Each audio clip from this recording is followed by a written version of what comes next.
सर्वमंगल मांगल्ये शिवे सर्वार्थ साधिके शरण्ये त्र्यंबके गौरी नारायणी नमोस्तुते। जो सृष्टि के सारे अमंगलों को हरकर मंगल पूर्ण करने वाली है, शिवे सर्वार्थ साधिके शिव की अर्धांगिनी है त्र्यंबके गौरी एवं सर्व अर्थों को अर्थात कामनाओं को पूर्ण करने वाली है। जो शरणागत वत्सल है तथा 3 नेत्रों वाली गौरांगी सृष्टि की पालनहार शक्ति है, ऐसी नारायणी को हमारा नमस्कार है। नारायणी नमोस्तुते। सर्वमंगल मांगल्ये शिवे सर्वार्थ साधिके शरण्ये त्र्यंबके गौरी नारायणी नमोस्तुते। सर्वमंगल मांगल्ये शिवे सर्वार्थ साधिके शरण्ये त्र्यंबके गौरी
भर्गो देवस्य धीमहि धियो यो नः प्रचोदयात्। तूने हमें उत्पन्न किया, पालन कर रहा है तू। तुझसे ही पाते प्राण हम, दुखियों के कष्ट हरता है तू। छाया हुआ सभी जगह, तेरा तेज है महान। सृष्टि की वस्तु वस्तु में तू हो रहा है विद्यमान। तेरा ही धरते ध्यान हम, मांगते तेरी दया। ईश्वर हमारी बुद्धि को श्रेष्ठ मार्ग पर चला।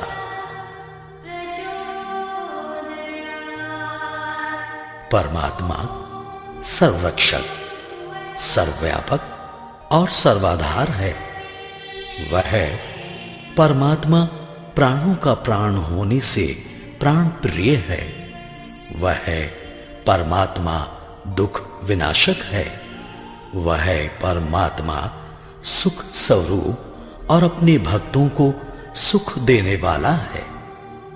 हम सर्व जगत के उत्पादक, सर्व प्रेरक, सकल ऐश्वर्य संपन्न को आनंद प्रद कामना करने योग्य, परमात्मा के उस वर्ण करने योग्य शुद्ध स्वरूप का, तेज स्वरूप का ध्यान करते हैं। उसे अपनी बुद्धि और हृदय में धारण करते हैं। धारण किया हुआ वह सविता देव हमारी बुद्धि और कर्मों को सन्मार्ग में प्रेरित करे। धियो यो नः प्रचोदयात्। ॐ भूर्भुवः स्वः तत्सवितुर्वरेण्यं भर्गो देवस्य धीमहि धियो यो नः प्रचोदयात्। ॐ भूर्भुवः स्वः तत्सवितुर्वरेण्यं भर्गो देवस्य धीमहि धियो यो नः प्रचोदयात्। ॐ भूर्भुवः स्वः तत्सवितुर्वरेण्यं भर्गो देवस्य धीमहि धियो यो नः प्रचोदयात्। ॐ भूर्भुवः स्वः तत्सवितुर्वरेण्यं भर्गो देवस्य धीमहि धियो यो नः प्रचोदयात्। ॐ भूर्भुवः स्वः तत्सवितुर्वरेण्यं भर्गो देवस्य धीमहि धियो यो नः प्रचोदयात्। ॐ भूर्भुवः स्वः तत्सवितुर्वरेण्यं भर्गो देवस्य धीमहि धियो यो नः प्रचोदयात्।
देवस्य धीमहि धियो यो नः प्रचोदयात् ॐ भूर्भुवः स्वः तत्सवितुर्वरेण्यं भर्गो देवस्य धीमहि धियो यो नः प्रचोदयात्।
लक्ष्मीरूपेण संस्थिता या देवी सर्वभूतेषु।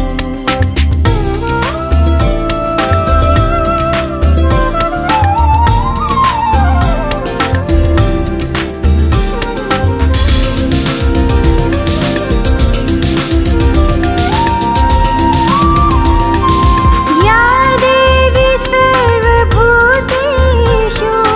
लक्ष्मीरूपेण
जगत जन अति सुख पावे।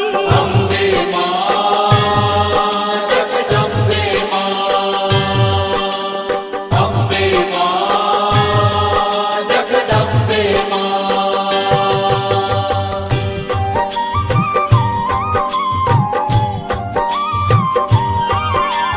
तुम संसार शक्ति लय कीना, पालन हेतु अन्न धन दीना। अन्नपूर्णा हुई जगपाला, तुम ही आदि सुंदरी बाला। प्रलय काल सब नाशनहारी, तुम गौरी शिव शंकर प्यारी। शिव योगी तुम्हारे गुण गावे, ब्रह्मा विष्णु तुम नित ध्यावे। अम्बे मां जगदम्बे मां, अम्बे मां जगदम्बे मां।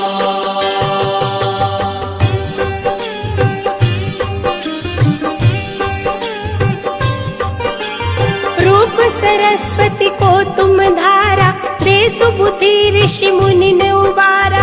धरा रूप नरसिंह को अम्बा, प्रगट भई फाड़ कर खम्बा। रक्षा कर प्रहलाद बचायो, हिरण्याकुश को स्वर्ग पठायो। लक्ष्मी रूप धरो जग माई, श्री नारायण अंग समाई। अम्बे मां जगदम्बे मां, अम्बे मां जगदम्बे मां।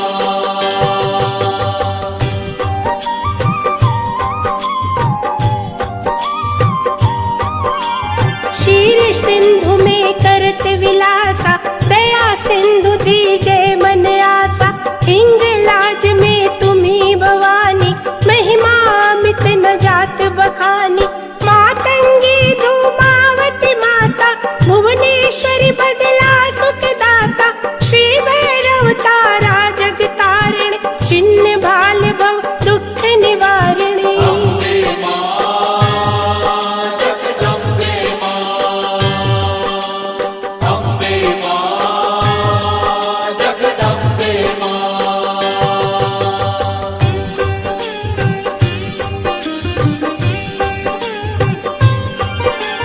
के हरि वाहन सोह भवानी, लांगुर वीर चलत अगवानी।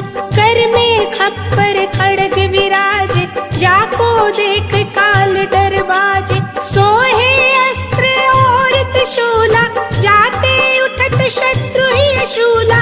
नागकोट में तुम्ही विराजत, तीहू लोक में डंका बाजत। अम्बे मां जगदम्बे मां,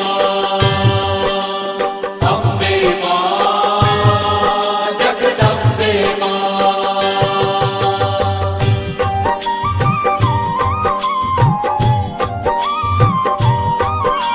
शुंभ निशुंभ दानव तुम मारे, रक्त बीज शंखन संगारे। महिषासुर नृप अति अभिमानी, जहि अगभार मही अकुलानी। रूप कराल काल को धारा, सेन सहित तुम तिहि संगारा। परी गाढ़ संतन पर जब जब, भई सहाय मातु तुम तब तब। अम्बे मां जगदम्बे मां, अम्बे मां जगदम्बे मां।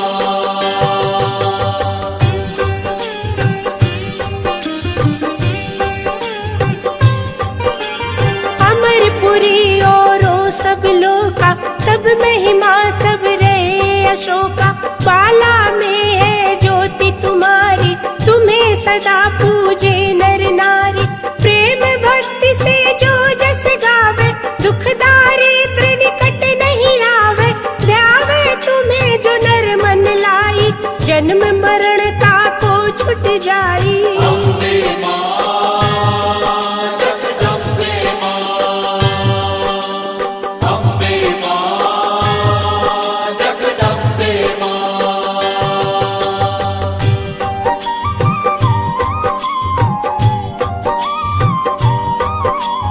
जोगी सुर मुनि कहत पुकारी, योग न हो बिन शक्ति तुम्हारी। शंकर आचार्य तप कीनो, काम अरु क्रोध जीति सब लीनो।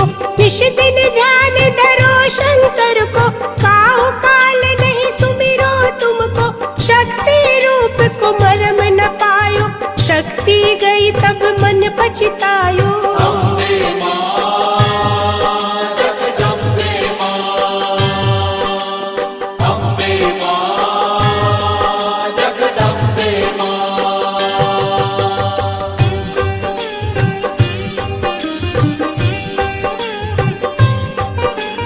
शरणागत हुई कीर्ति बखानी, जय जय जय जगदम्ब भवानी।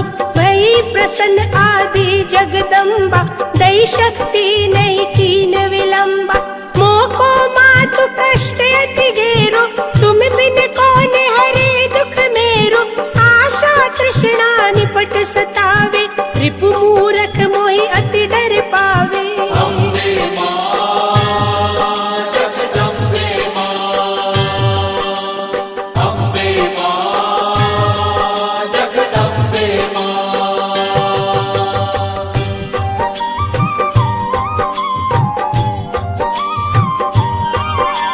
शत्रुनाश की जय महारानी, सुमिरो एक चित तुम्हें भवानी। करो कृपा हे मातु दयाला, रिद्धि सिद्धि दे करहु नियाला। जब लगी जियो दया फल पाऊं, तुमरो जस में सदा सुनाऊं। दुर्गा चालीसा जो गावे, सब सुख भोग परम पद पावे। देवी दास शरण निज जानी, करहु कृपा जगदम्ब भवानी। अम्बे मां जगदम्बे मां, अम्बे मां जगदम्बे मां, अम्बे मां जगदम्बे मां, अम्बे मां जगदम्बे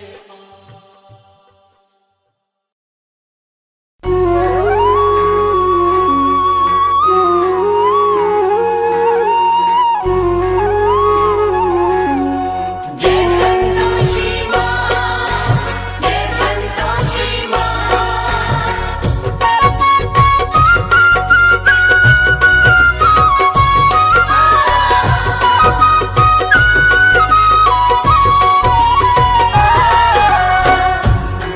बोलिए मैया आद भवानी संतोषी मैया की। भक्तों, लीजिए फिर से पावन शुक्रवार आ गया है, मेरी मैया संतोषी का प्रिय शुक्रवार। भक्तों, पावन शुक्रवार के दिवस जो नारी माँ संतोषी का व्रत उपवास रखती है, सारा दिन माँ के नाम का ध्यान धरती है और सायंकाल संतोषी व्रत कथा श्रवण कर, आरती चालीसा का पठन कर माँ को गुड़ चने का भोग अर्पित करती है और स्वयं भी केवल एक समय भोजन ग्रहण करती है। वह नारी जीवन में समस्त सुख भोगती है तथा सदा सुहागिन रहते हुए अपने जीवन के अंत में माँ संतोषी के चरणों में स्थान प्राप्त करती है। तो आइए सुनते हैं माँ संतोषी की पावन संगीतमय व्रत कथा। एक बार फिर बोलिए, आद भवानी मैया संतोषी की।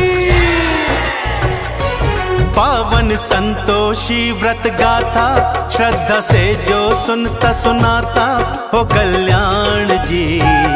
संतोषी मैया को प्रणाम जी। संतोषी मैया को प्रणाम जी। इन चरणों में ध्यान लगा लो, माँ संतोषी को गालो दे वरदान जी। संतोषी मैया को प्रणाम जी। संतोषी मैया को प्रणाम जी।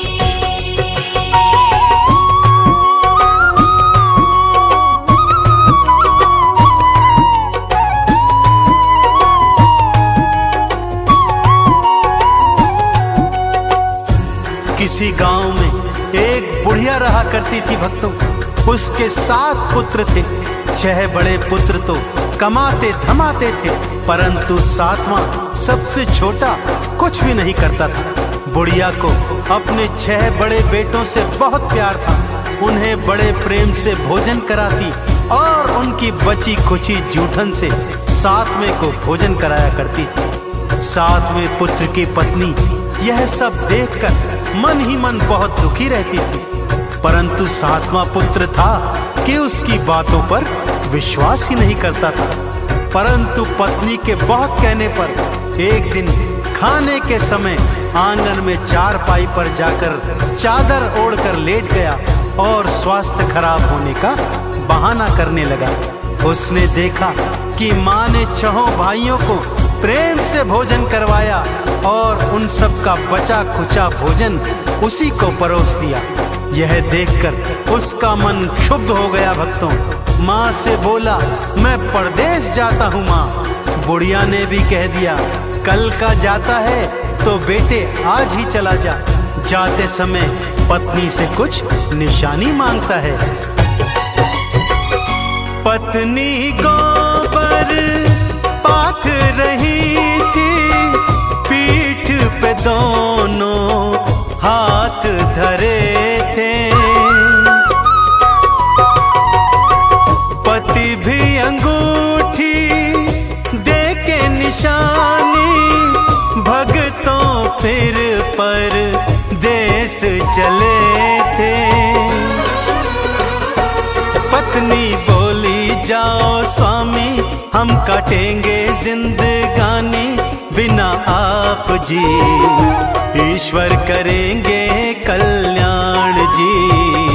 ईश्वर करेंगे कल्याण जी। पावन संतोषी व्रत गाथा, श्रद्धा से जो सुनता सुनाता हो कल्याण जी।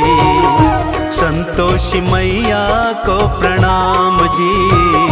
संतोषी मैया को प्रणाम जी। जय संतोषी माँ, जय संतोषी माँ।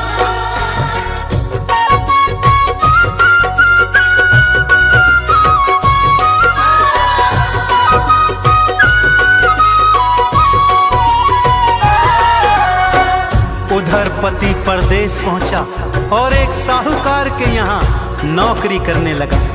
धीरे धीरे अपनी मेहनत से उसने काम धंधे को 2 गुना 4 गुना बढ़ा दिया और फिर पूरी जी जान से मेहनत करी, जिससे सेठ का विश्वास भी जीत लिया। काम धंधे में इतना खो गया कि अपने परिवार के विषय में सब कुछ भूल गया। उधर उसकी माँ और 6 भाभियां उसकी पत्नी पर भारी अत्याचार करते थे। उसे भूसे की रोटी देते, नारियल के खोपरे में पानी देते।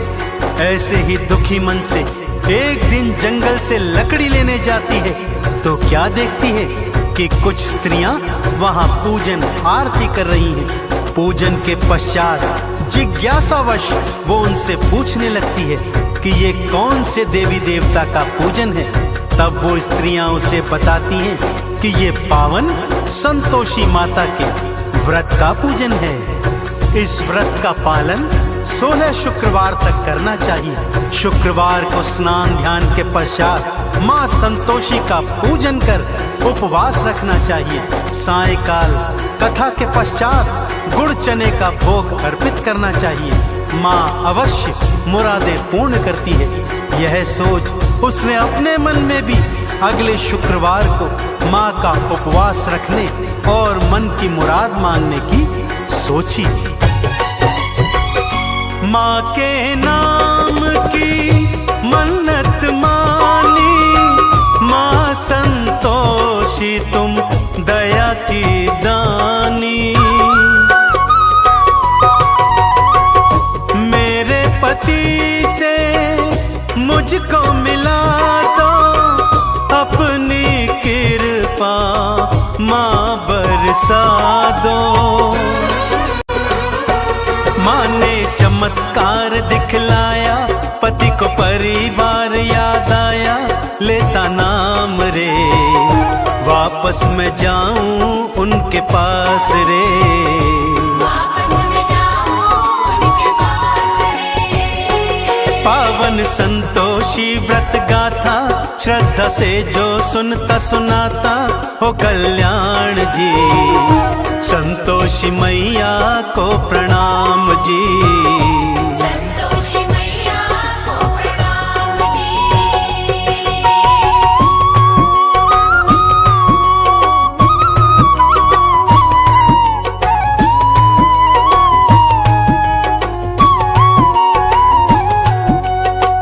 पति सोचने लगा वापस जाऊं तो जाऊं कैसे, सारा हिसाब किताब तो अभी बाकी पड़ा है। परंतु मां संतोषी की कृपा से उसका सारा हिसाब किताब एक ही दिवस में पूर्ण हो गया। उसके पास बहुत सा धन भी आ गया, जिस धन को उसने स्वर्ण मुद्राओं में बदल लिया और थैली बनाकर अपने घर की ओर लौट चला। उधर उसकी पत्नी ने जब मार्ग में धूल उड़ती देखी तो मां संतोषी से पूछने लगी।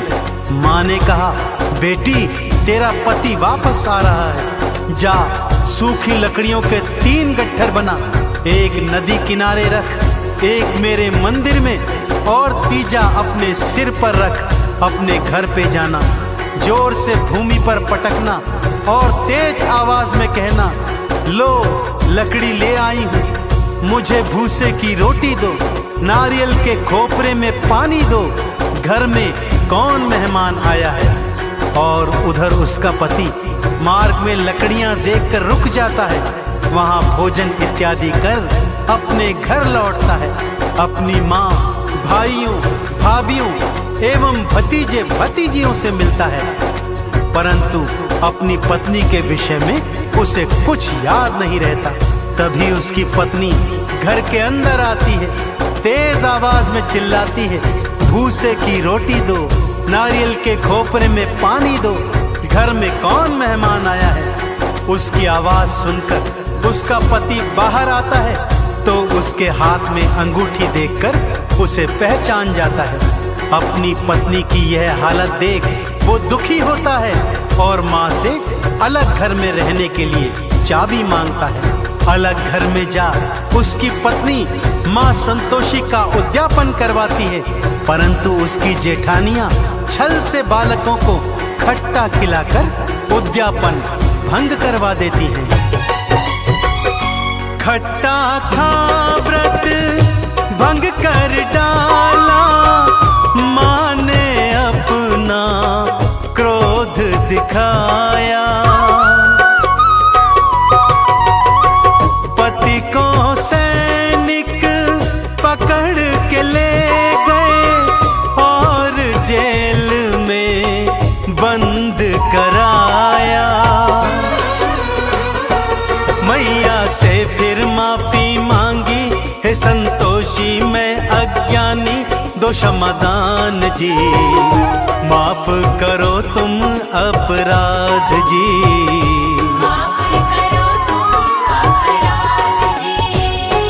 पावन संतोषी व्रत गाथा श्रद्धा से जो सुनता सुनाता हो कल्याण जी। संतोषी मैया को प्रणाम जी। संतोषी मैया को प्रणाम जी। जय संतोषी माँ, जय संतोषी माँ।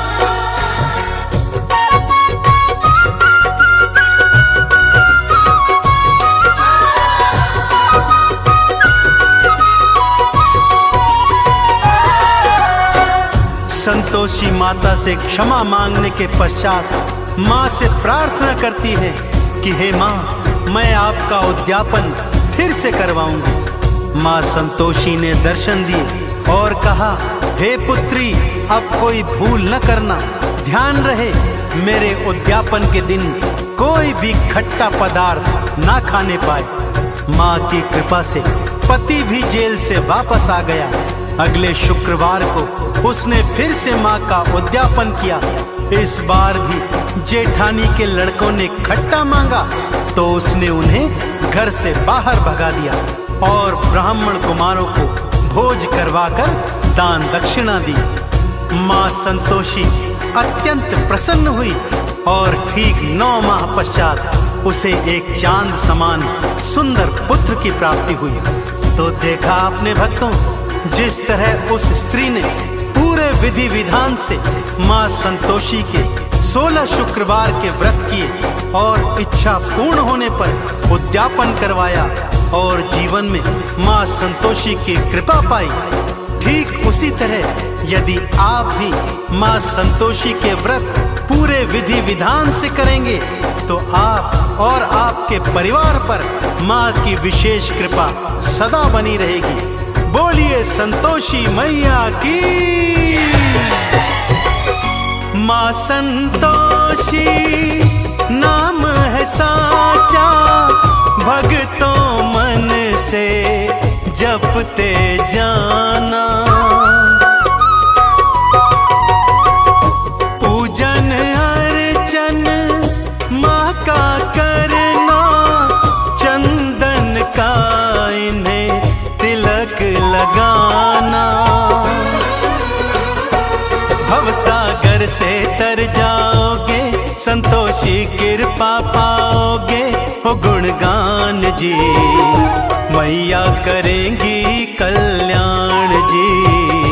मैया करेंगी कल्याण जी। पावन संतोषी व्रत गाथा, श्रद्धा से जो सुनता सुनाता हो कल्याण जी।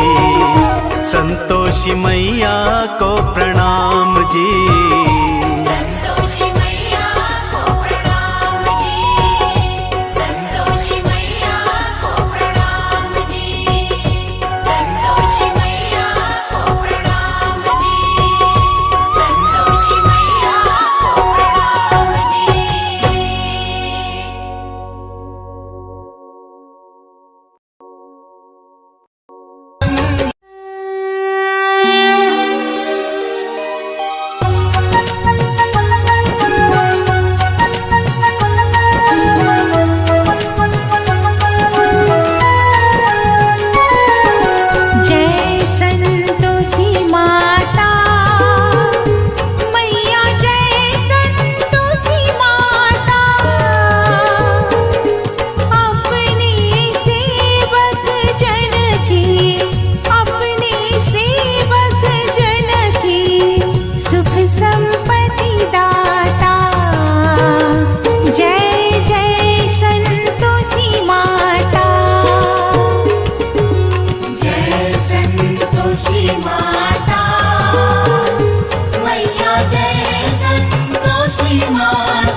अम्बे तू है जगदम्बे काली, जय दुर्गे खप्पर वाली, तेरे ही गुण गाए भारती। ओ मैया हम सब उतारे तेरी आरती। तू है जगदम्बे काली, जय दुर्गे खप्पर वाली, तेरे ही गुण गाए भारती। ओ मैया हम सब उतारे तेरी आरती।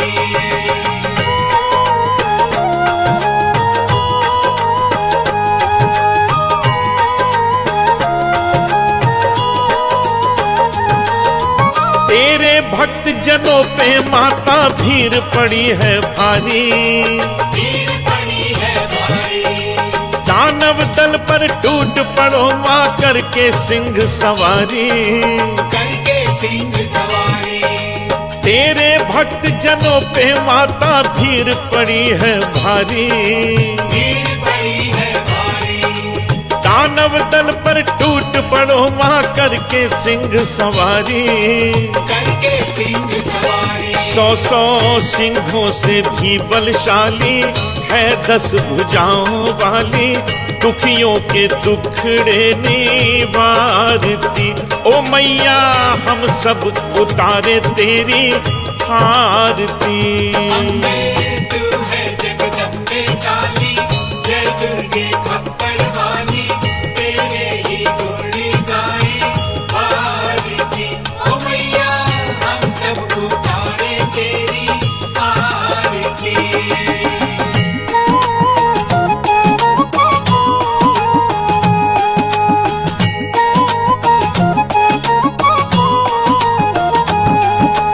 माँ बेटे का है इस जग में बड़ा ही निर्मल नाता, बड़ा ही निर्मल नाता। पूत कपूत सुने हैं पर ना माता सुनी को माता। ना माता सुनी को माता। माँ बेटे का है इस जग में बड़ा ही निर्मल नाता, बड़ा ही निर्मल नाता। पूत कपूत सुने हैं पर ना माता सुनी को माता। ना माता सुनी को माता। सब पे करुणा बरसाने वाली, अमृत बरसाने वाली, दुखियों के दुखड़े निवारती। ओ मैया हम सब उतारे तेरी आरती। तू है जगदम्बे काली, जय दुर्गे खप्पर वाली, तेरे ही गुण गाए भारती। ओ मैया हम सब उतारे तेरी आरती।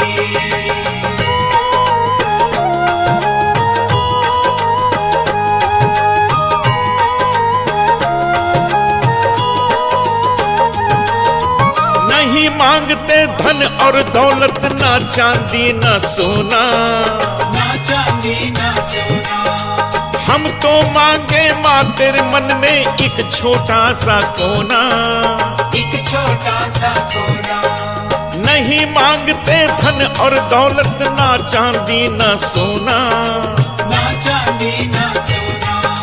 हम तो मांगे माँ तेरे मन में एक छोटा सा कोना। एक छोटा सा कोना। सबकी बिगड़ी बनाने वाली, लाज बचाने वाली, सतियों के सत्य को संवारती। ओ मैया हम सब उतारे तेरी आरती। तू है जगदम्बे काली, जय दुर्गे खप्पर वाली, तेरे ही गुण गाए भारती। ओ मैया हम सब उतारे तेरी आरती।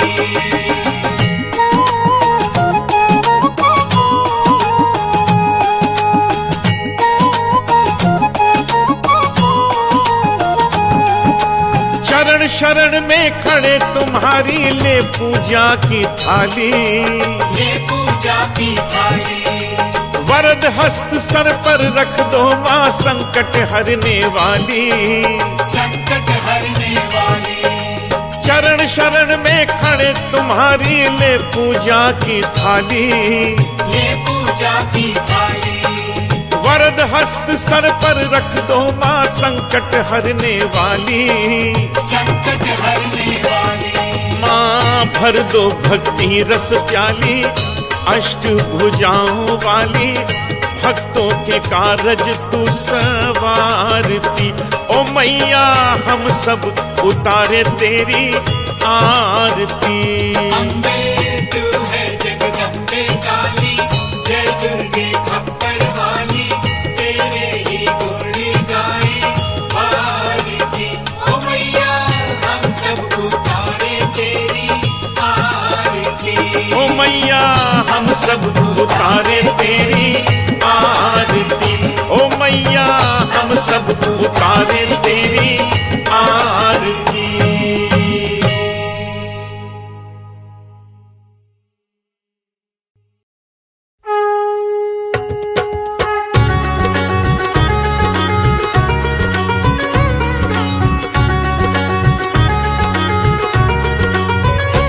ओम जय अम्बे गौरी मैया जय श्यामा गौरी, तुमको निश दिन ध्यावत मैया जी को निश दिन ध्यावत हरि ब्रह्मा शिव जी। ओम जय अम्बे गौरी मांग सिंदूर विराजत टीको मृग मद को, पूजन से दो नैना चंद्र बदननी को। ओम जय अम्बे गौरी कनक समान कलेवर रतांबर राजे,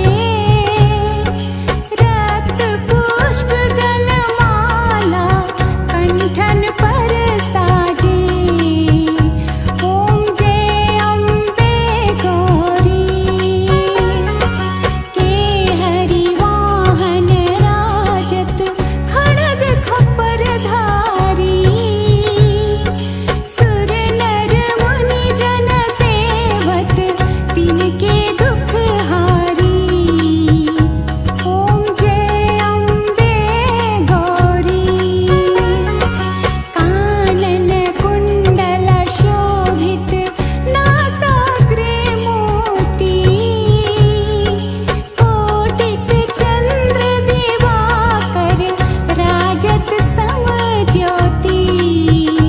ओम जय अम्बे गौरी शुंभ निशुंभ विदारे महिषासुर घाती, धूम्र विलोचन नैना निश दिन मदमाती। ओम जय अम्बे गौरी चंड मुंड संहारे शोणित बीज हरे, मधु कैटभ तो मारे सुर भयहीन करे। ओम जय अम्बे गौरी ब्रह्माणी रुद्राणी तुम कमला रानी, आगम निगम बखानी तुम शिव पट